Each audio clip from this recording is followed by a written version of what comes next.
Angus the prize-winning hog emerged from a cranberry bog, determined to win a shiny ribbon at the fair.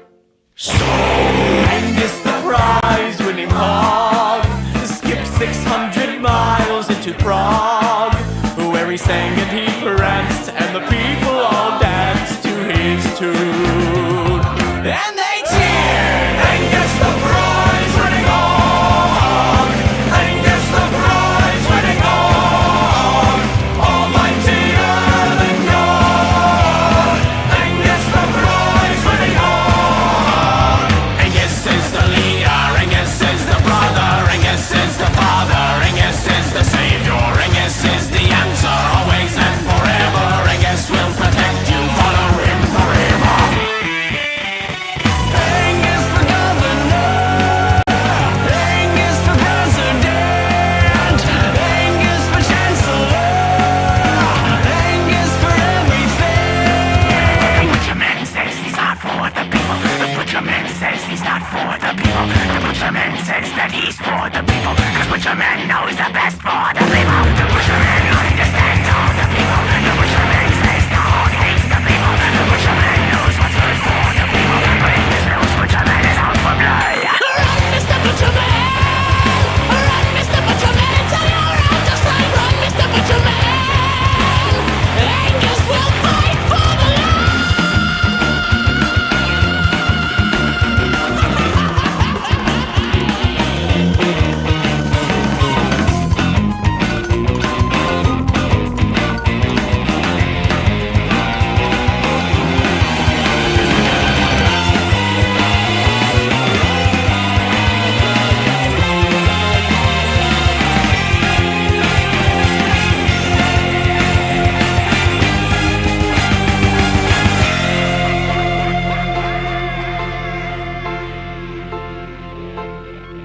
When the sacrifice was made for the people Angus loved so dear, the band struck up and played, and the people stood and cheered.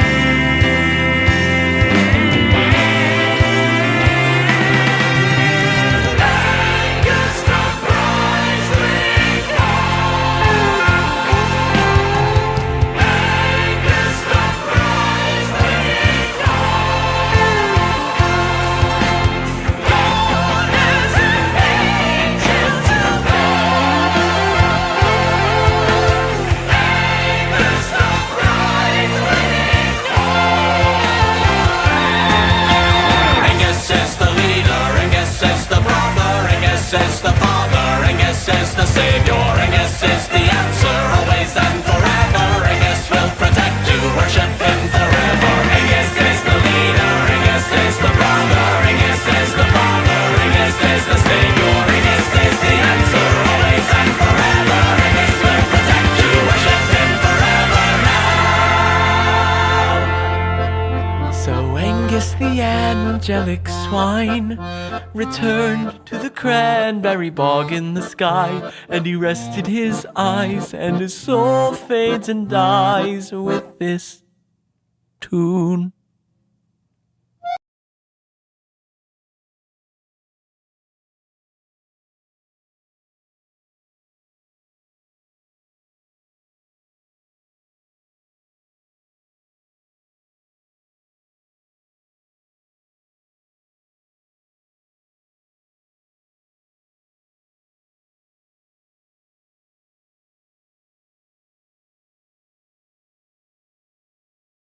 Okay, and that song ended like a wet fart in church. Hello, everybody. It's Larsen here. It is the end of January. Look at that.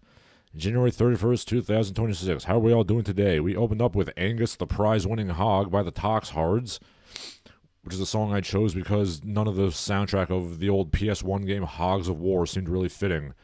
And I've already done War Pigs another day. Yes, we have a suid thing to kick off the stream. The hogs are in the news. Why are they in the news? For absolutely terrifying or possibly delicious reasons. Yes, there are super pigs now.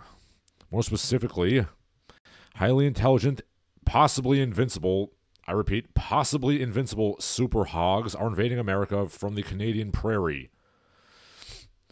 Hence the title of the stream, because that guy who said he needs an assault rifle to defend his children from 30 to 50 feral hog herds, that man has been vindicated. No man has ever been more vindicated than that man is. But before we get to that, I will tell you, I was out and about this morning. I did not see any feral hogs. I mean, I am told that, the feral hogs are in New Jersey now, probably South Jersey, like around the Pine Barrens. You know, the song literally sung about the cranberry bogs, and that's where the cranberry bogs are, the Barrens. I mean, you Pineies might have to deal with the Jersey Devil, but you don't have to deal with the Jersey, swine. But yes, I was out and about. Why? Well, me and the wife had to go buy yarn and lots of it. Because, for the holidays, I bought my wife some knitting tools. It's a hobby she has been pursuing on and off in her life, and she wants to get back into it, and here we are. So yes, there I go. I'm going to Michael's at 9 in the morning to buy yarn. We left the store at 10, darling. Anyway, it's not bad. Like, it's fun, and it's only a few minutes away from my house. But mainly I'm just disappointed because there were not, in fact, feral hogs invading the parking lot. I mean, Michael's is a good store. I would not wish feral hogs, super hogs, upon Michael's. Now, Walmart and Amazon, yes, I would wish super hogs upon them. I want them to be absolutely flooded with, swine. But that is not the case. Maybe they'll be up here in a few years. Possibly coming up from the south. That's the native-born feral hogs, which literally can trace itself back to the herds of farm pigs released by the conquistadors in the 1500s. Yes, really. And those have lived in America for hundreds of years. But now, there are super hogs, possibly invading from the Canadian prairie. Okay, so hybrid feral swine in Canada combining, farm pigs and wild pigs. They're thriving. The farmers have released them. I mean, the population certainly has grown. They're not in New Jersey yet. They are in Connecticut, but not New Jersey, as of 2018. But yes,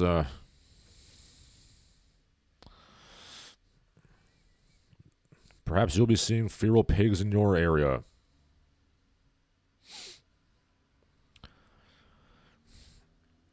Oh, I also considered possibly opening up with something pertaining to John Kricfalusi's He Hog the Power Pig.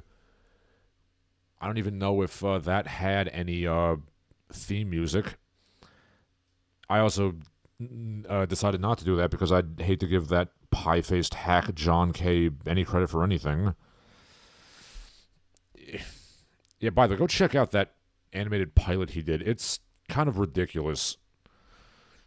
Like, okay, superhero pig, I can deal with that, but like, why is he... Okay, first of all, why is he working as a psychiatrist, and why is he like literally molesting his female clients? And no, I'm not joking.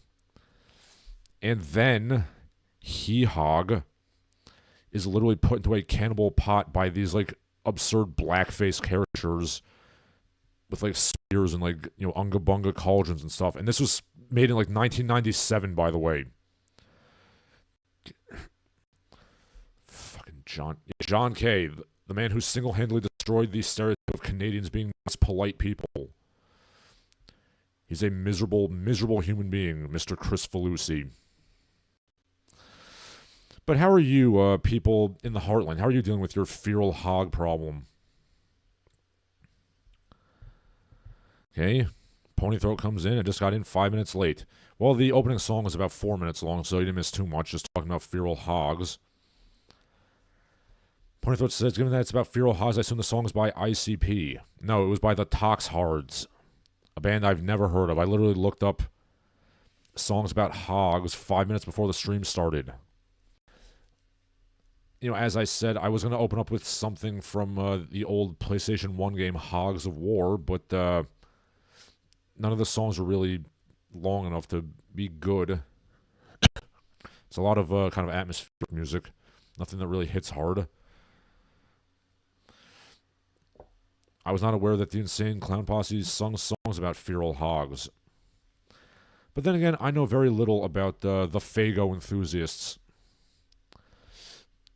In fact, the only thing I do know about them is that they made that movie Big Money Hustlers, which I do actually like. It's kind of funny. Anyway, Biff Stankovich says, Morontocracy, like ice workers. Yeah, it's not great. Pointyfoot says, I should have started with A Night in Tunisia by Dizzy Gillespie. It's a bebop song. I see what you did there, sir. Hey, ask Pointyfoot if he needs a blanket for the winter. My wife asks Pointyfoot, do you need a horse blanket for the winter? Because my wife can knit you one. Pointyfoot says, I was referring to juggalos as being feral hogs. Well, yes, that goes without saying.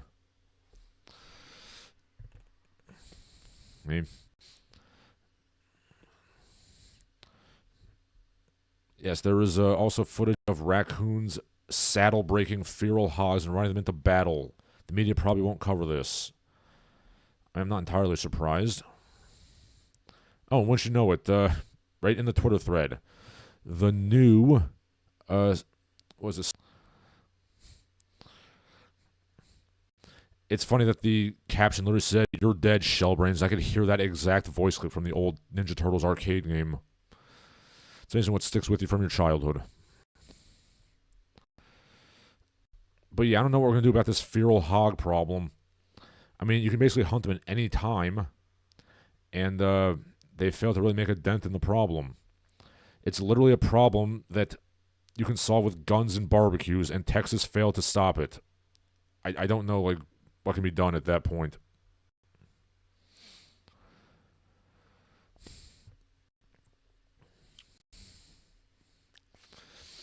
Hey, I mean, at least we solved the homeless crisis, I guess. We just kill all the hogs. Ponythroat asks, is Saddle Breaking the new My Little Pony movie directed by Tariq Nasheed? Oh, God. Ponythroat says, aw, shell shock. Fun fact, the most recent interaction with our favorite fighting reptiles happened when I was watching my wife's, two like au-pair children. They want to play some video. I tried to convince the kids to play Ninja Turtles. The older kid wanted to play baseball, which is just a slap in the face to me. MLB, some baseball sim on PlayStation, not actually going outside to play the baseballs. I've always said personally, like, if you're gonna make me play a sports game, make it like arcadey or something. If I want to play a realistic sports game, I would just go outside and play a sport. Like, the kids have a basketball hoop outside, and we played outside. I think it's minus 22 degrees. Who cares? Just go outside and play anyway. Like, look, I can go outside and play basketball if I want. Like, I'm not going to play some NBA sim. Like, fuck 2K. Like, give me NBA Jam on Sega Genesis any day of the week. You can light the balls on fire in that game. Can you do that in the Sims? The basketball Sims, I mean. Yeah, no, I didn't think so. Fuck Madden. Give me a Mutant League football, or my favorite, Pigskin 621 AD. In that game, you can literally stab people to death on the field. You can't do that in Madden. Yeah, suck on that, John Madden. Your quick pop popcorn maker that you burn yourself on. Wait, no, that was just a Met TV skit. Anyway, yeah. The Super Hogs.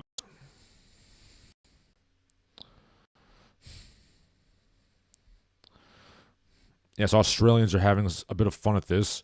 The USA and the Canadians losing a war to the feral hogs. It makes our emu war pale in comparison. Yeah. I mean, the emus put up a good fight.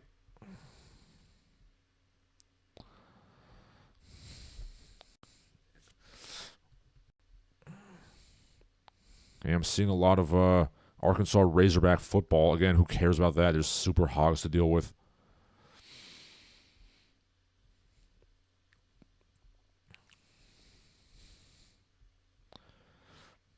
Now, what I was thinking personally is that there might be a bright side to this. If there's super pigs, then by definition there is super bacon and super pork chops.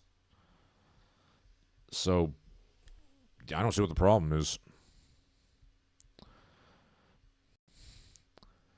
I mean, if I had a rifle, I would just go out and start shooting feral hogs now. Honey, guess what? You have to buy a freezer because I'm putting this bacon in it. Buy your own freezer. What is it? What is it? You said you can buy your own freezer. Well, I mean, if I'm bringing in that much pork, I will. Anyway, the point is, the 30 to 50 hog guy is vindicated. Let's see. Funny Thought says, I'm pretty sure the NES had a game that was just called Baseball. It was one of the first NES games ever made. Yes, the Nintendo did actually have a bunch of generic, but actually pretty decent sports games on the NES. There was baseball, football, there was soccer, and my favorite, pro wrestling. And let's not forget ice hockey.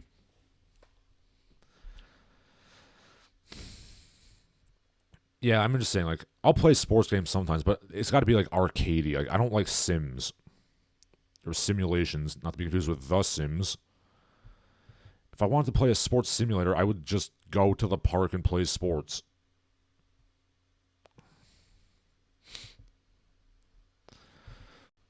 And, you know, it goes without saying that if I want to play a fighting game, I guess it got to be like Street Fighter or Mortal Kombat. Like, I don't want something realistic. I could just go to my jiu-jitsu dojo and fight for real if I want to do that. Anyway, we have some more zoological news in the news. A couple of things, actually. Let's stick with the United States for a second, because we're going from the suids to the primates. The anthropoids, to use an outdated primatological term.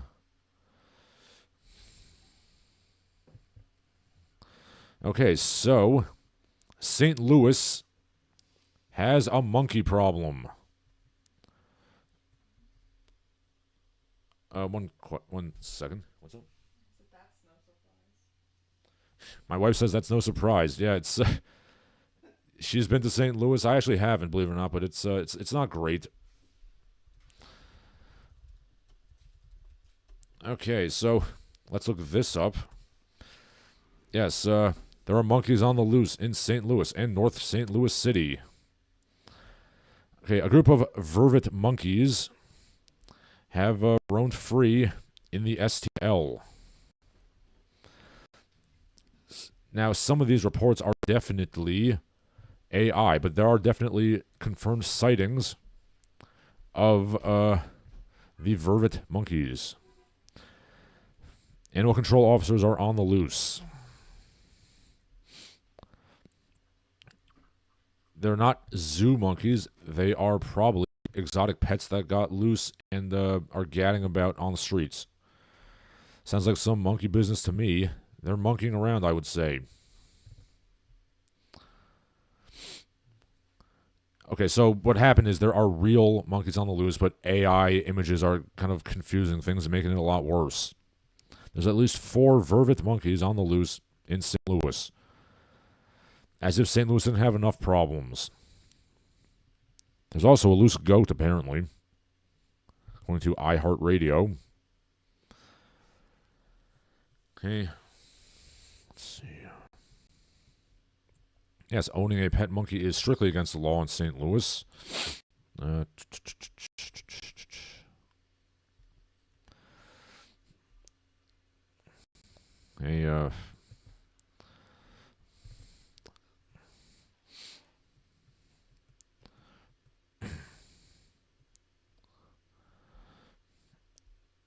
Yeah, so like it's been confirmed that there are at least some monkeys around, but they just apparently they've just given up on finding them.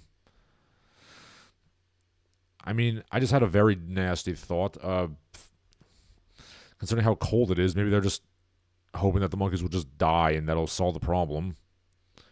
Which is, in fact, the exact solution that Homer Simpson came up with when they brought in a series of animals to deal with Bart's Bolivian tree lizard problem. Well, basically, we're going to bring in these Chinese needle snakes, then the gorillas are going to eat the snakes, then the gorillas will just freeze to death when the winter comes. See, that solves the problem, Lisa. Ponythroat says that he's very strongly resisting the urge to be incredibly racist. Well, I mean, I don't want to say it, but the thought of you having to resist that urge was on my mind.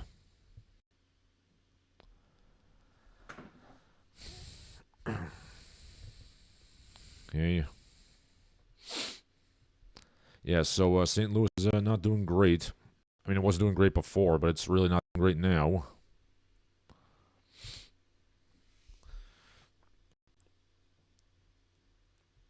I mean, considering the quality of life in not just St. Louis, but many American cities, I don't think a group of non-human primates would really hurt the situation any worse. I mean, I would trust a vervet monkey to, put his shopping cart back much more so than some humans I've known.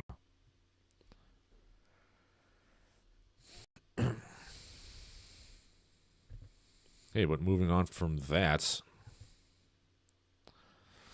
we have one more zoological story to talk about, and then we're going to go into some other things, political things. Okay, so, we got the hog problem, we got the monkey problem, and may these never meet, but there is some positive news. Basically, the giant panda is officially off the endangered species list. Huzzah! It took a lot of time and a lot of panda diplomacy, as the Chinese government likes to put it. But yeah, they are recovering. They're now vulnerable, but not endangered.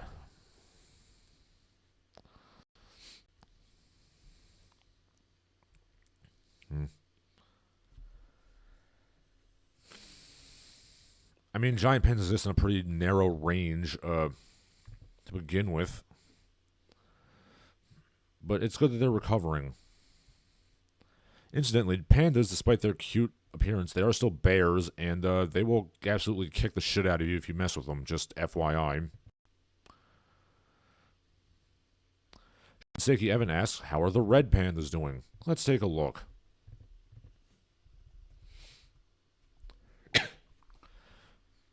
The red pandas are sadly still endangered. But I mean, considering the amount of effort that went into saving the giant panda, perhaps the red panda will be saved soon as well. I mean, they're both doing better than the vaquita, the little dolphin that lives off Mexico. Those guys are really getting it in the shorts. The vaquita is critically endangered. Hopefully they can recover. I really doubt it. Incidentally, I've recently learned the other day that there are, like, panda truthers. People, they're like...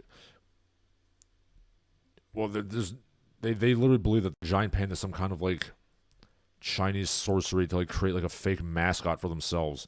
They say they've never existed in the wild. Like, there's no record of giant pandas ever, like, existing in China before the 1800s.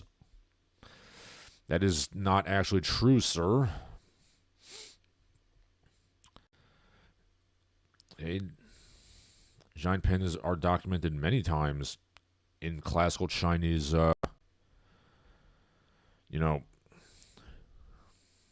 Chinese documents. Okay, the third Tang emperor gave the Japanese emissary 2 panda cubs as a sign of goodwill.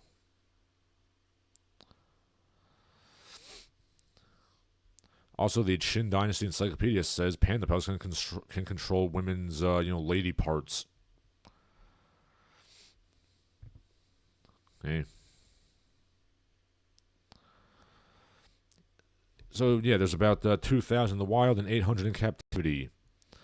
I mean, as cute as they are, they kind of... Pandas almost seem like they kind of want to go extinct at some points. They're just... Every video I see them is them just, like, bungling around and stuff. It is a silly animal, the giant panda. Which I suppose is kind of what helps them survive. I mean, if you're cute, you're going to survive much easier than an ugly animal.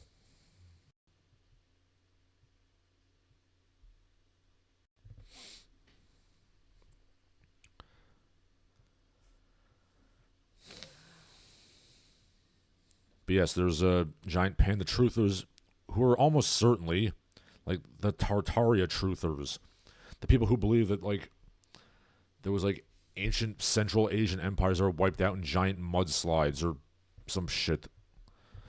While I look up the exact Tartarian thing,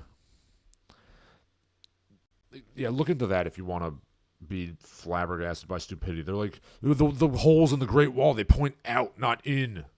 Or they point in, not out. It's a hole, sir. It doesn't point any way. Okay. So basically, the Great Tartaria theory is a suppressed lost land and civilization first appearing in Anatoly Fomenko's New Chronology conspiracy theory propagated by the Soviet Union. Okay, basically, Tartaria is the real name for Russia, which is ignored in the West. Okay, like, look, there's, like, domes and stuff in different countries. It's the mudslide.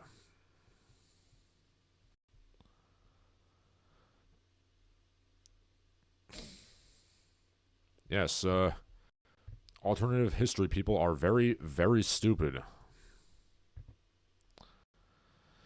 Okay. Punither says, rare CCP win. Indeed. Okay, Punither says, when it comes to Chinese wildlife being accused of being guys in a suit, normally the accusations are directed at sun bears. I mean, to be fair, there have been cases where, like, Chinese zoos will just have, like, a dog painted as a panda just to get visitors, but it doesn't change the fact that pandas do exist. Punither says, female pandas got 2 black eyes. They burnt the bamboo again. Yes.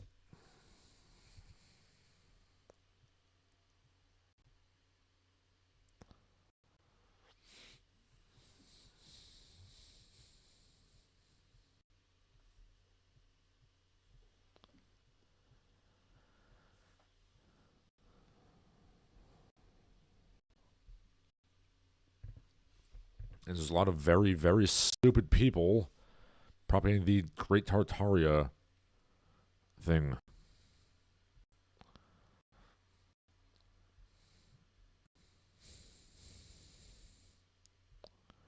It's not the Great Wall of China, it's the Great Wall of Tartaria.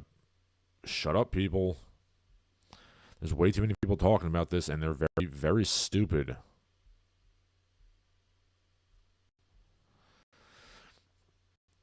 I'm sure these are also the flat earth people as well.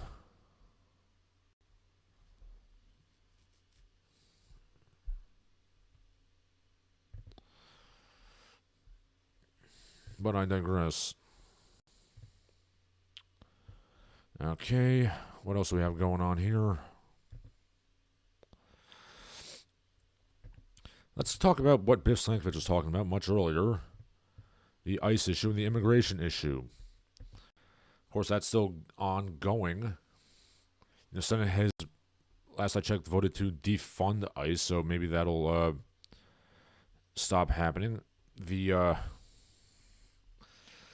was just talking about this with the wife earlier this morning. Obviously there are big problems with fraud and immigration, but I think ICE is way too stringent and militaristic. I've said all along you should just, freeze out illegal immigrants, freeze them out of the economy, and they would self-deport. No fuss, no muss. But not to be outdone with investigating fraud, Dr. Oz has made a video criticizing immigration fraud in L.A. It has become an epicenter for healthcare fraud in America. Criminals corrupt the system so much that fraud is almost expected. Trump has made it clear we will not tolerate the patient harm or taxpayer-funded theft any longer. That's all fine and good, but I can't help but notice that Dr. Oz is specifically going to places populated by the Armenian community. Let me repeat that. This Turkish man was given the green light and immediately started attacking Armenians. Well, I mean, I guess that's to be expected.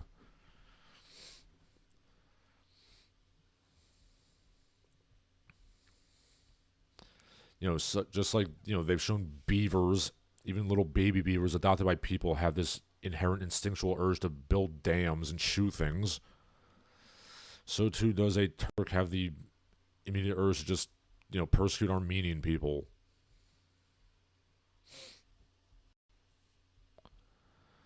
Yes, Dr. Oz, Muhammad Oz.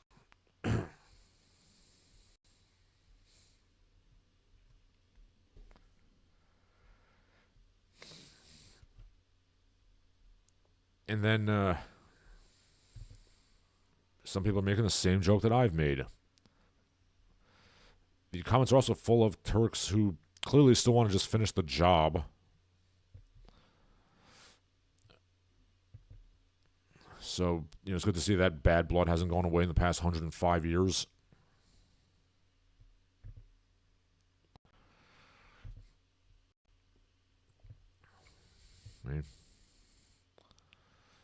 Okay, it says that there was a comment, but there is not one, as a matter of fact.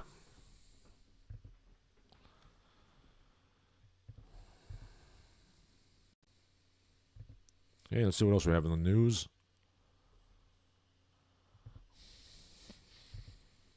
Let's see, what do we have?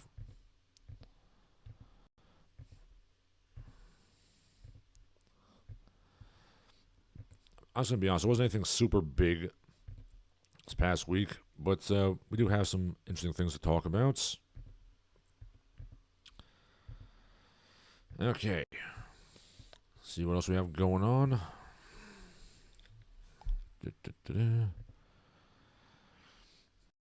Okay, leaving America behind, going to Afghanistan.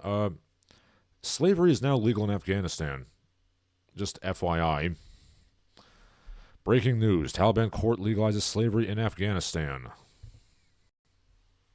To be more specific, the new Taliban legal code has formally recognized the institution of slavery using the term ghulam in a four-class social structure where punishment varies by status. It also restricts the definition of what is a Muslim to followers of their specific ultra-fundamentalist school, deeming anyone else to be heretical.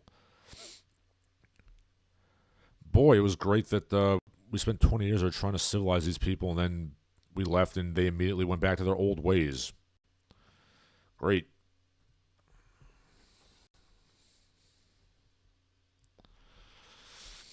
Fun fact, I've actually known people who served in Afghanistan. They were trying to train the, ANA, the Afghan National Army, and they told me outright, yeah, the second we leave, they're losing. We've all seen those jumping jack and push-up videos where they're, spazzing out. And, yeah, that happened.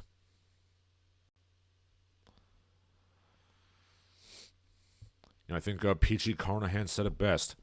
Why don't we just leave them alone to let them, burn widows and play polo with each other's heads? But no, Danny Dravitt had to try to be the king, and things went really bad.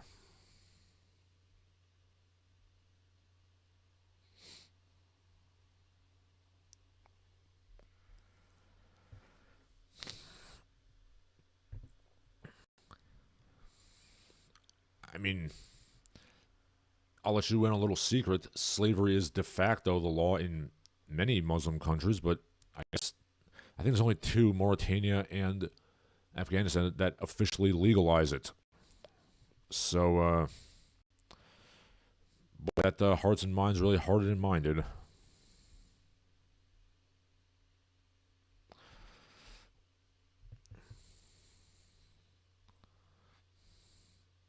And believe it or not, there are still people who say we shouldn't have pulled out of Afghanistan.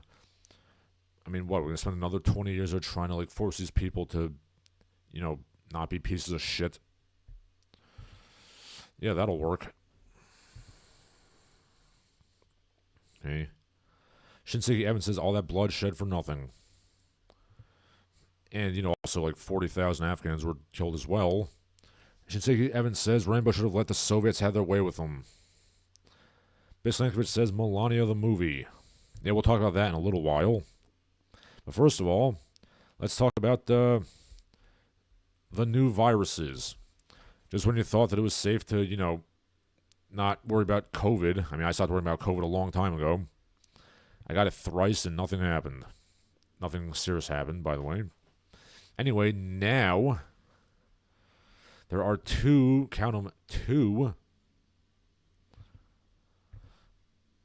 possible new pandemics. First off, there is the super flu. Okay, what is the super flu?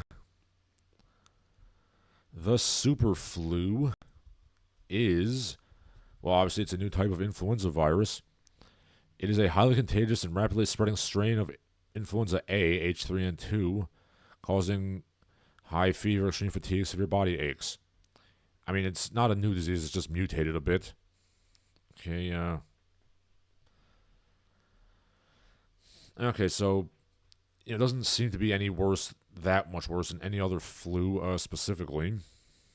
I mean, yeah, it can kill people from, like, just high fever and things. But get your flu shot, I think you'll be fine.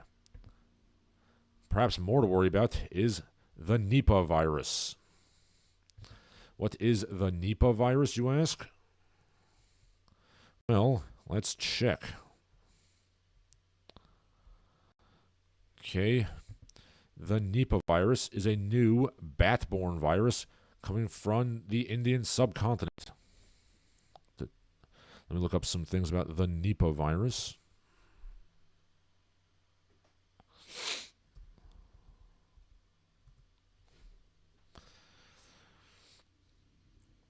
Okay, yes, it is a new virus spread by bats, apparently. In India, there was an outbreak in West Bengal, but that's been contained.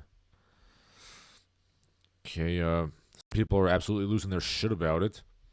It's destroyed the world in 1 year. Okay. So the Nipah virus has been observed since 1998. It's like a heavy hemorrhagic flu that becomes encephalitis. Okay, it can also transmit from environmental and cultural practices, such as raw palm sap, consuming tainted fruit, proximity to trees.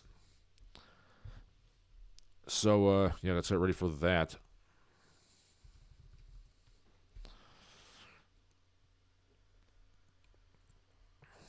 Okay.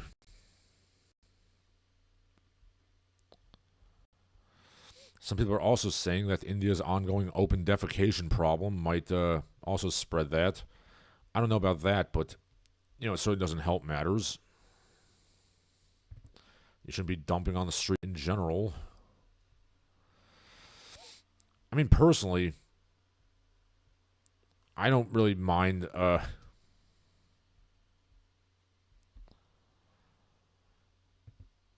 yeah, I don't really mind, like, pandemics because I'm a pretty healthy guy. My family's pretty healthy people. Just kind of hunker down, ride it out.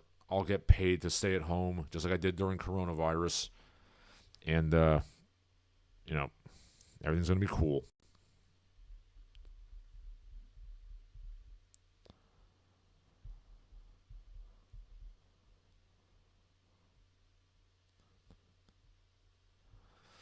So I had some comments here. Pointer says the Nipah virus probably won't spread to any countries that have hygiene. He also makes the same joke that I said. It's safe to assume the countries that use toilets will be safe. One thing I've learned from COVID, says Shinseki Evan, is that we're totally unprepared if a deadly contagion ever does arrive. I mean, yeah, let's, this time maybe we shouldn't, like, all run to the Costco and just buy up, like, crates of toilet paper. That doesn't seem to help anything. Alright, let's see, what else do we have going on? Okay, so I guess now we'll get to the silly side of things. So from the UK, also speaking of sports news, the Royal Yachting Association sets a new diversity strategy. They are perceived for being too white, so they're just going to shoehorn some people of color onto the yachts. Sky Sports says the governing body has set out a plan to improve inclusivity. A Martin Blank name, his name was blanked out, says, "You know, I think forcing black people to go onto boats against their will is kind of how this whole thing started. So let's not do that again." Boy, I'm going to hell for laughing at that, but yeah, kind of. I mean,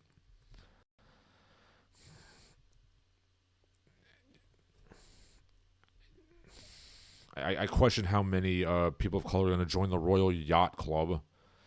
I mean, actually, to be fair, I mean, I don't know about black people, but I can definitely see some, like, rich, Arab or Pakistani billionaire buying a yacht.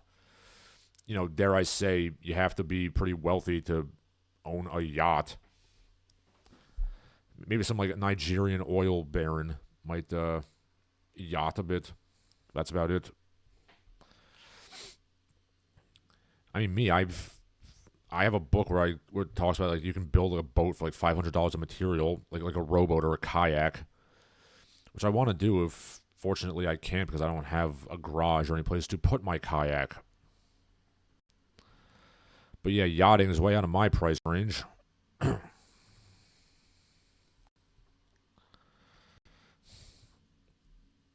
I can't afford a yacht. I can barely even afford a sailing dinghy. Yeah, how about dinghy sailing? I mean, the word dinghy literally comes from Tamil, the Indian subcontinent. So if anyone's going to be, if any people of color are going to join the Royal Yacht Association, it's going to be like people from the subcontinent. And hey, being out in the open ocean means you're going to get away from that Nipah virus. Ponythroat says, yachts are not as expensive as you think. They're expensive, but not billionaire expensive. Well, I imagine a yacht is more expensive than, like, buying a new car. Okay, I guess I'm going to look up how much it costs to buy a yacht. Okay, basically, a small yacht can be under $100,000. So yeah, it's like buying a luxury car, essentially. I drive a Hyundai, which I do own, so I was able to afford that, but yeah, I'm not going yachting anytime soon.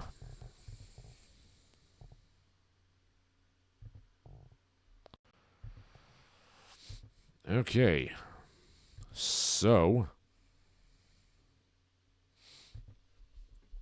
let's go to the pop culture news. Kind of. Okay, so from the New York Post, 73-year-old grandma who's been celibate for 40 years opens up on her new life as a sex worker. Excuse me for a second, I'm going to slam my head through the wall.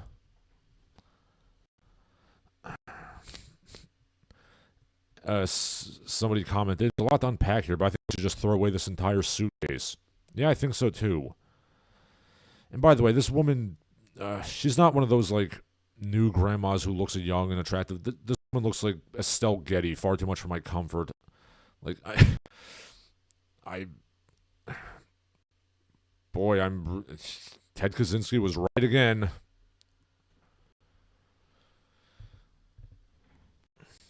Yes, we need to shut it down. We need to shut it down to levels that we cannot possibly imagine. You've heard of OnlyFans, and now there's only grams. Oh boy, I'm gonna stick a gun in my mouth. Okay. Like, I've learned a lot from the internet. The internet has done a lot for me, including finding me and my wife, but, yeah, sometimes I just call for a full-on Butlerian Jihad. And I would love to read you the story if I could get onto the New York Post. New York Post is one of those websites that demands that you not have ad block. You just give me a second here. No, I don't want to bookmark this story. God damn.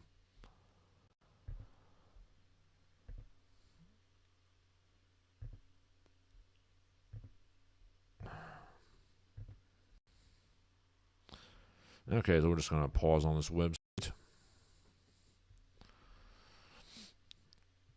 Okay, let's see.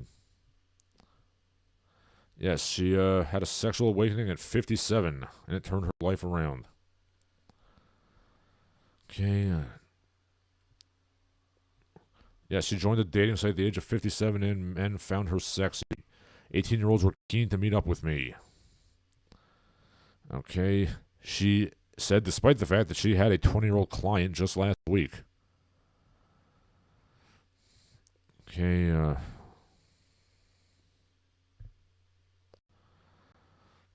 yeah, she earns thousands and thousands a month. She's appeared on Popular. Yes, this is actually in, this is from Australia, actually, so, yeah, she's been on several shows like Filthy Rich and Jeremy Kyle. She describes herself as the older version of Bonnie Blue when she refused to be trolled. This is, ugh. Can we just burn society to the ground?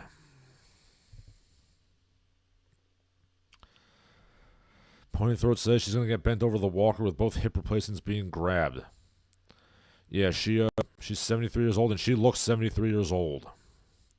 She's not one of those, like, Hollywood actresses who look 30 years older than, she actually is. Okay, moving on to, actually, let's stick with the Anglosphere for a bit. Okay, from the UK, a mother of two, for impersonators who told her they loved her while posing as actors Alexander Ludwig and Charlie Hunnam, as well as singers Michael Ray and Nick Byrne. They wove an online deception that persuaded her to sell both her home and her car. She's now currently living in a council estate on government benefits. I feel like there are men who definitely fall for this sort of thing, but I feel like women, especially in recent years, tend to be falling for this sort of scam a lot more often, and I don't know why. I would have thought that women were the more socially adroit sex, but I guess not. Maybe it's just a side effect of, to a very large extent, we live in a culture that refuses to tell women no. I mean, I don't want to sound like a pig or anything, or like a sexist asshole, but this woman ain't exactly, a prize here. And by that I mean, she looks like William H. Macy in drag, and, really, you thought that, like, these famous, like, actors and singers were just gonna drop everything and, just come live your average middle-class lifestyle with you? Really, woman? Did ya think that?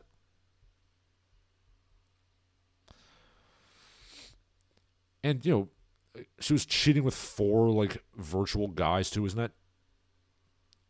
I was about to say, she was talking to the 4 alleged actors. Like, wouldn't that be cheating? Like, aren't you cheating on Charlie Hunnam, ma'am?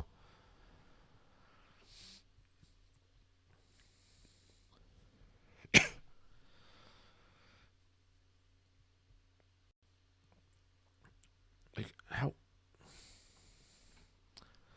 I don't know, like... Not all women, but some women, like, they just... Can they not look at themselves in the mirror and realize that they're not good-looking enough to have, like, Hollywood actors falling for them? This is not the first time this thing has happened. A few months ago, there was a French woman who thought that Brad Pitt was going to, like, fly out to, whatever band Louis she lived in and, like, sweep her off her feet. And that did not happen. I'm not going to say that they don't try this on men, because they certainly do. I mean, when I was on the dating apps before I met my wife, there were many times where some woman would try to talk to me and they'd be like, "Oh, by the way, Larsen, I want to go on a date with you, but can you send me $10 so I can take the bus?" I'm like, fuck no, bitch. You know why? Because I'm not an idiot and I didn't fall for that. And also, I mean, I'm not going to fall for a $10 scam. You think I'm going to fall for a $250,000 scam? Like, I'm not that dumb.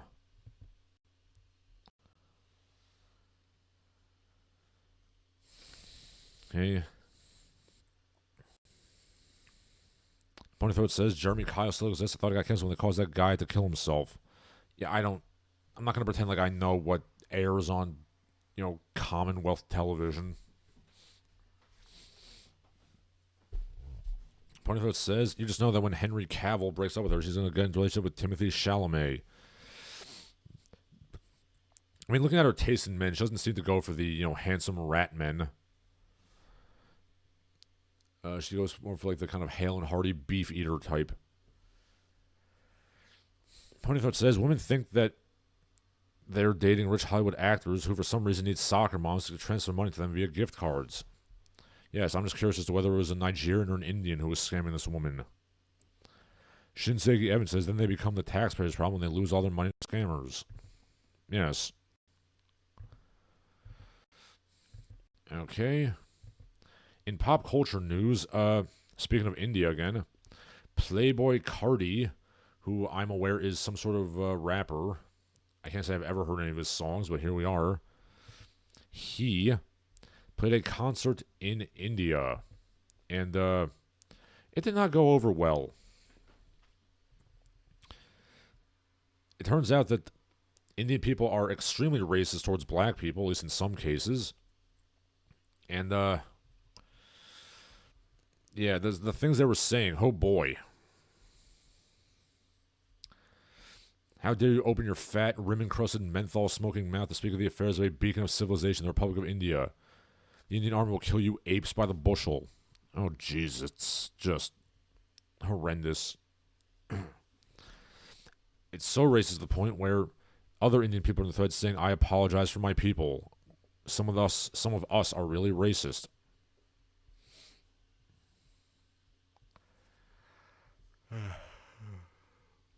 They're fighting race wars over Playboi Carti. And I still have never heard a single song of this man.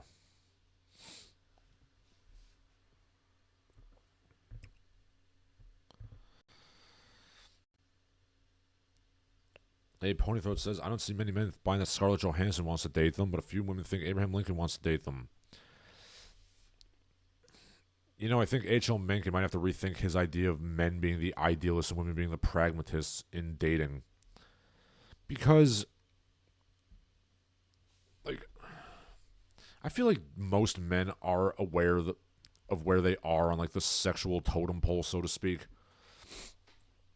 Through, just the school of hard knocks and just hard, hard life experience. So, by the time you're probably about 20 or so, most men realize that when a beautiful woman comes up to you and just really is just glomming onto you, she's probably trying to sell you something or try to scam you out of something.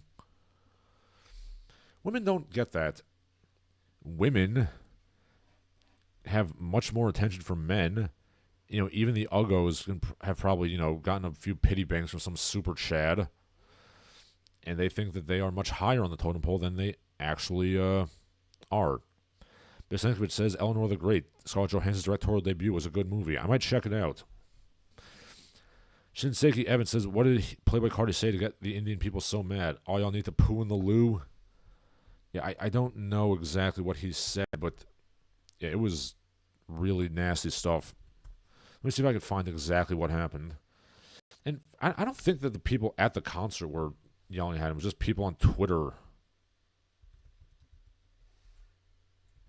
who were, losing their shit.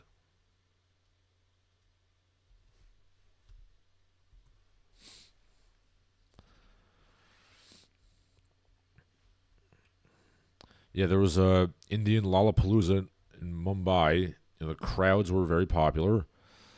But, yeah, it was just on Twitter and, Instagram that people were just losing their shit about it.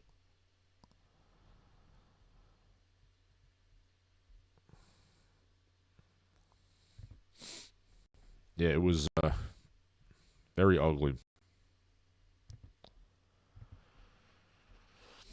Okay. Moving on from that,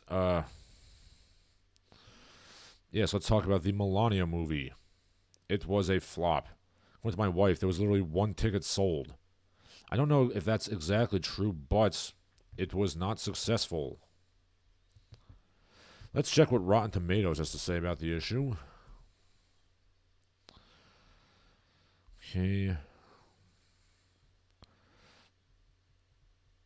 Well, it has a 6% critic rating, so that's not good. Those who are not aware, Rotten Tomatoes is basically an aggregator, which basically averages out all the scores from critics all around the country and tries to find a median or a mean score on of how the movie is. Yes. So yeah, this is a documentary about the days leading up to the presidential inauguration. And apparently Brett Ratner was involved in production here, which is just horrendous because Brett Ratner's a moon-faced hack. Oh, and Melania Trump is also a producer here, so I'm not entirely surprised. Well, it had 2 people who saw the movie and their ticket, audience reviews, and they liked it. So I guess some people bought tickets, so maybe 3 people.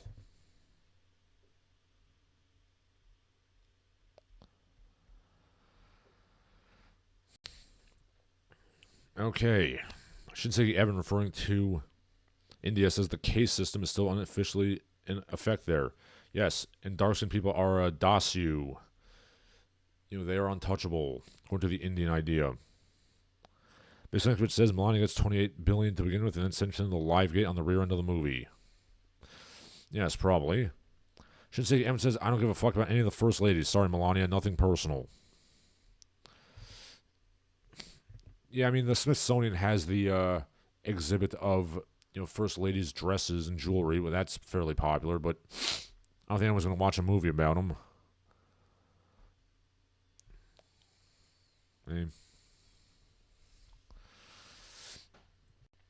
Also in pop culture news, famous comic book artist and DC comic president Jim Lee says Japanese manga has some strengths over comics. In Japan, it's closer to literature. It's not just superhero stories. Anybody can read it. This annoyed me a little bit because American comics did have many stories in many different genres, but you people in the big leagues, you deliberately killed it so you only have superhero stories. You stopped publishing non-superhero comics in the 60s and 70s. There was romance, cowboys, war comics, horror, all kinds of stories. Slice of life. Your editors only wanted to do superheroes, so you became superhero-only companies. And only in the last 20 years or so has there been more diversity in the field of American comics. So, sorry, Jimmy, you kind of brought that on yourself there.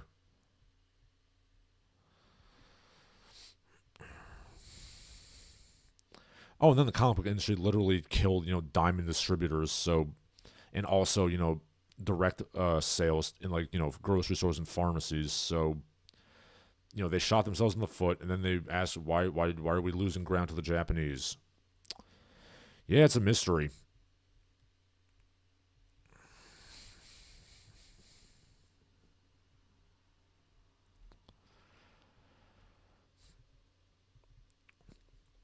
And I know that the comic book people, they'll blame the Frederick Wortham Comics Code Authority for their lack of genre diversification. I mean, that's not necessarily true. They just chose to not publish anything other than superhero stuff. Also, the CCA hasn't really been a thing since the 80s, so what are you complaining about? You've had almost 50 years to get your shit together.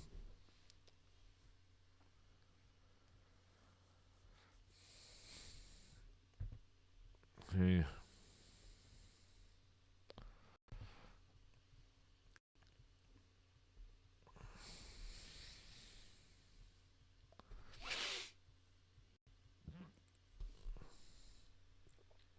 Okay, what else do we have going on? And finally, I guess this is the and finally section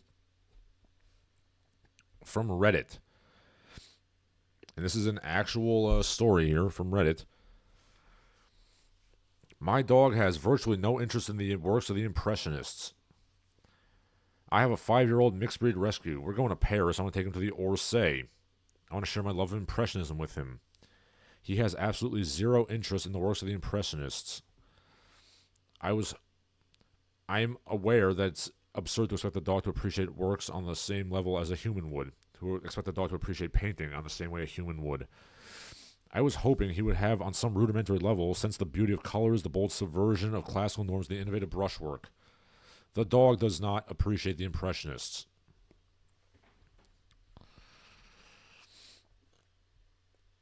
I'm not entirely sure if this is some kind of a joke or if it's, just some guy who's using his dog as a child surrogate.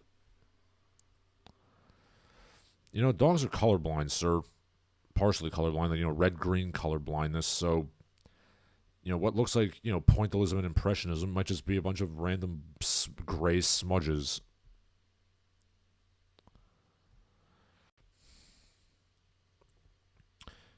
Then again, maybe if you showed him that dogs playing poker painting, I'm sure he would like that.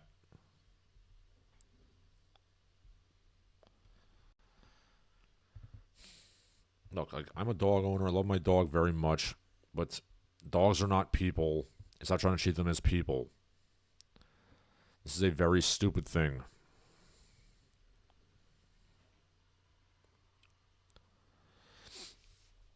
Okay. Shinseki Evans, referring to the dog thing, says the dog can shit on a canvas and make better modern art than most humans. Yes. Pony Throat, referring to the comic book thing, says maybe Linkara can be blamed somehow. I'm sorry, does the average comic book professional know who Linkara even is?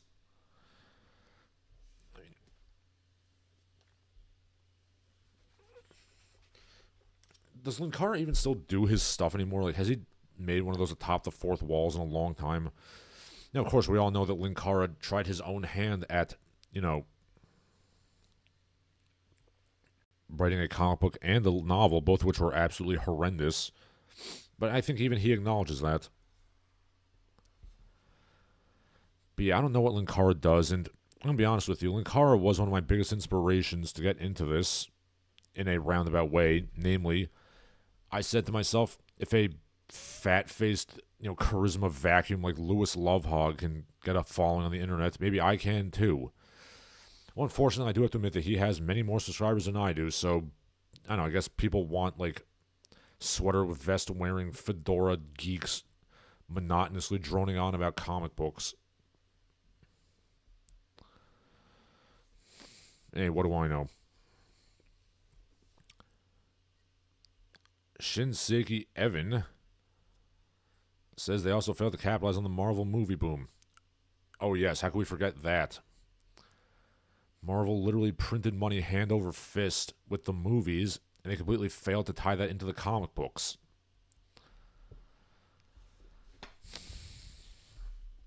Boy, the American comic industry just does everything in its power to fail, despite being handed countless successes. Ponythroat says, speaking of animals, I was viciously attacked by an animal as I left the house yesterday. A cat started headbutting me to solicit pets. Yeah, they do that sometimes. Shinseki Evans says, Linkara got married to a woman who looks like Mr. T, and now he has no money and frequently misses deadlines. And his Futa Green M&M dead Muppet fixation. Okay, I gotta... Okay, let's...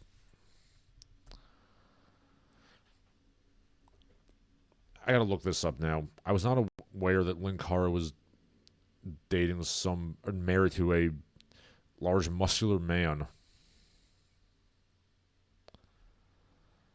I gotta look up his wife here. Okay, let's see what we got.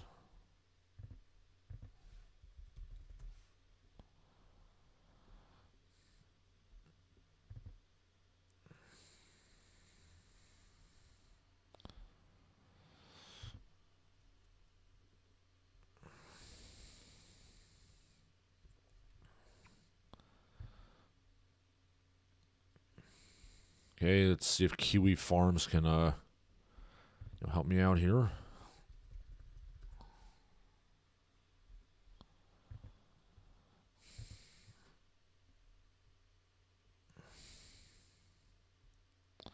Okay, well apparently he's still working, Mr. Love Hog.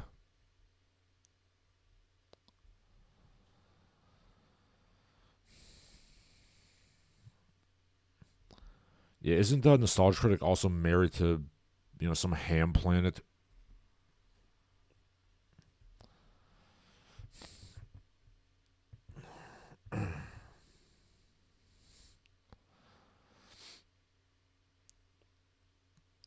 Oh, and apparently they had a falling out, Linkara and Nostalgia Critics, so I guess he's not there anymore.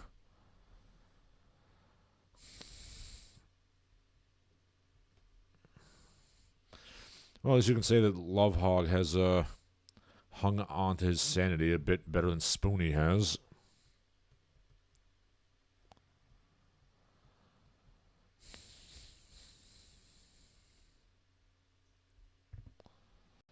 Okay.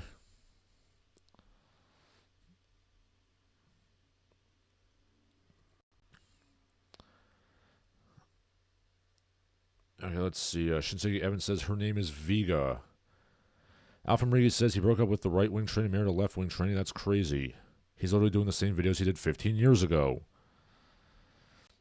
I mean, I guess I can't judge too much since, I mean, my format hasn't changed that much. Okay. But yeah, I gotta look up, Ryusu's, wife here.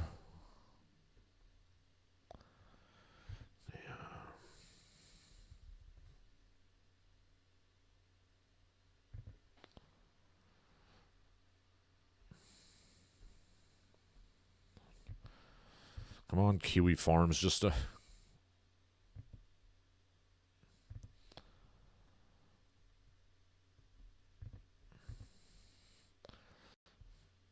let's see.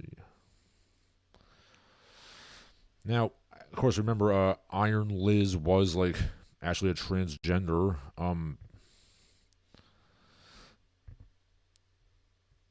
I don't know if this, wife is, trans or if she's just a large woman. Yeah. So apparently what happened was his wife, like, kind of walked up to him and approached him to fangirl over him. In fact, she admitted that she waited until the Iron Liz breakup went public. She got his schedule to a convention, booked a flight to his convention appearance, and then approached him. Out of hell with that. I'm just going to look her up.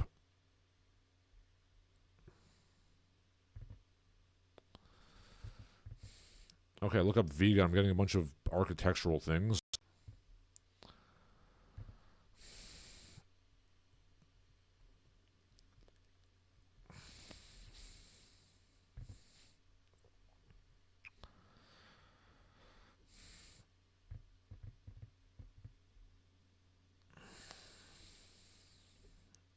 Let's look up lolcow Vega.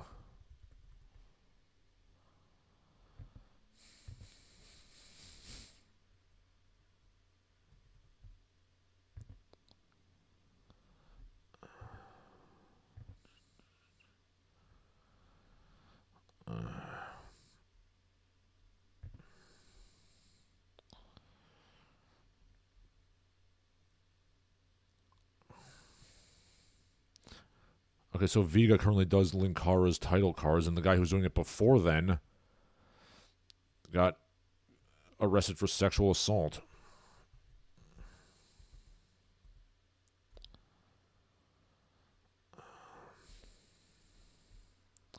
Boy, it's surprisingly hard to find a picture of this woman. Okay. So then, Alpha Maria says, I want to make a grade A under A parody where I would give the pure bad Yugi advice, but Linkara actually went to do so. Ponythor says, I don't think Vega's trans, but I'm sure Linkara can afford a strap on.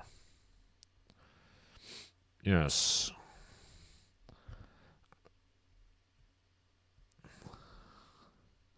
And just from what I gather, I don't think Vega is trans. I think he's just fat. And I can't judge. Like, if that's what you're into, sir, you do you.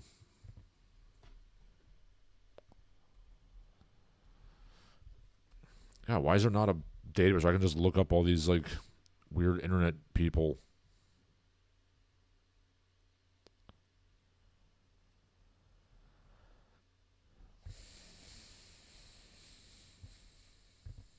Alright, so that does it for my prepared remarks. You can say your last pieces now, should you desire.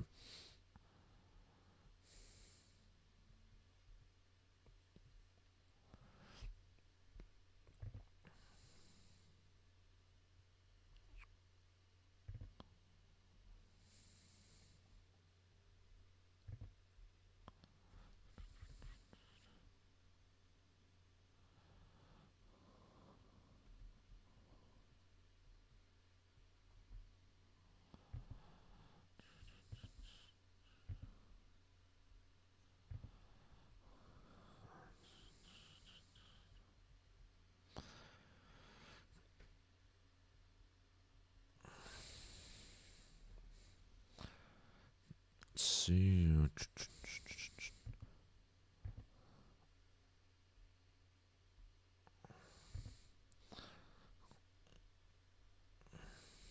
Okay, so it's Shinseki Evans says Vega quit doing the title cards, she's too lazy. And then Alpha Riga says some stuff about Yu-Gi-Oh! And Linkara, which I don't really understand. Shuffle all cards from your hand and graveyard into the deck. That's the card text. I mean, I know these are all English words. I just don't know how they go together.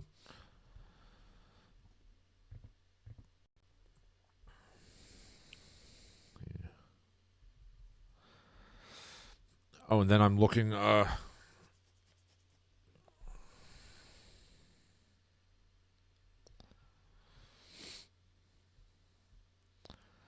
now I'm looking into this, lolcow thread on Kiwi Farms, and apparently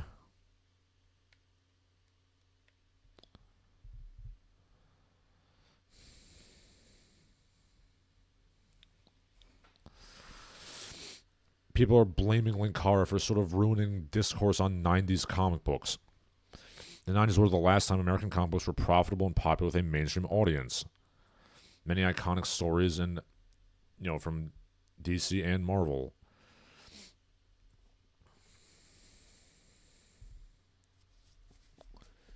I mean, yeah, obviously he's making fun of, the Rob Liefeld stuff. But, yeah, I can kind of see why people would say that.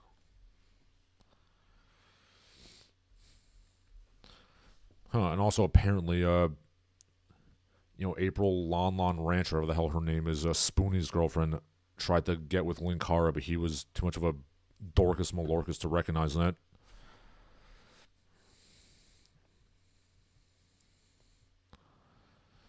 Okay.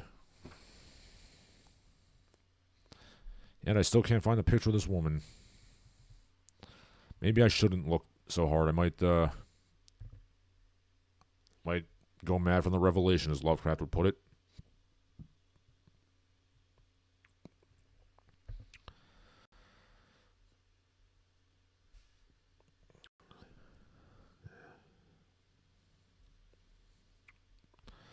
Okay, Alpha Rigi explains what he's talking about. So yeah, I'm going to think that's going to be it for today.